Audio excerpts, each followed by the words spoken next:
ফেলে দেওয়া জিনিস কি আবারও নতুন জীবন পেতে পারে?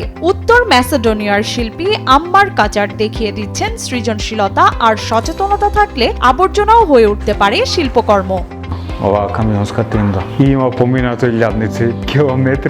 স্কোপেজের এই ভিজুয়াল শিল্পী পুরনো ও পরিত্যক্ত ট্রাকের ত্রিপল ব্যবহার করে তৈরি করেছেন ব্যাগ, ফ্যাশন অ্যাক্সেসরিজ এবং নান্দনিক শিল্পকর্ম। তার লক্ষ্য শুধু শিল্প সৃষ্টি নয়, বরং পুনর্ব্যবহার ও পরিবেশ সচেতনতার বার্তা ছড়িয়ে দেয়া।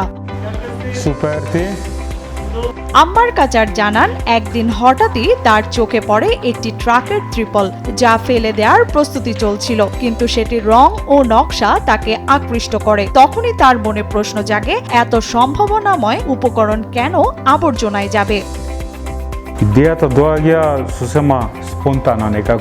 ত্রিপলটিকেও ফেলে দিতে চেয়েছিল, কিন্তু এটি দেখতে অনেকটাই শিল্পসম্মত ছিল। তখন ভাবলাম, এটি কেন ফেলে দেওয়া হবে, বরং এটিকে নতুনভাবে ব্যবহার করে দ্বিতীয় জীবন দেয়া যেতে পারে।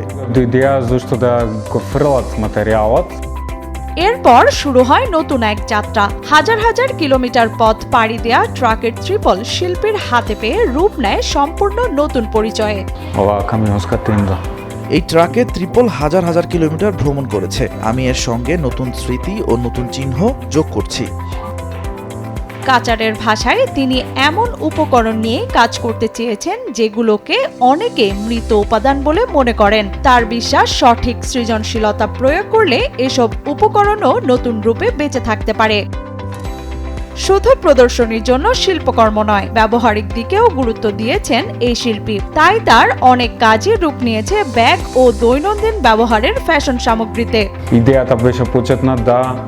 আমার শিল্প চর্চার মাধ্যমে আমি এমন কিছু তৈরি করতে চেয়েছি যা ব্যবহারযোগ্য, যেমন ব্যাগ ও দৈনন্দিন ফ্যাশন অ্যাক্সেসরিজ। উজ্জ্বল হলুদ রঙের ত্রিপলের ওপর আঁকা মেঘের ছবি কিংবা সেগুলো দিয়ে তৈরি ব্যতিক্রমী ব্যাগ সবকিছু বহন করছে পুনর্ব্যবহারের শক্তিশালী বার্তা। পরিবেশ দূষণ ও বর্জ্য ব্যবস্থাপনা নিয়ে যখন বিশ্বজুড়ে উদ্বেগ বাড়ছে, তখন আম্মার কাচারের এই উদ্যোগ দেখিয়ে দিচ্ছে সৃজনশীল চিন্তা ও পুনর্ব্যবহারের মাধ্যমে ফেলে দেয়া জিনিসও হয়ে উঠতে পারে মূল্যবান সম্পদ। লিয়ানা শারমিন, সময় সংবাদ।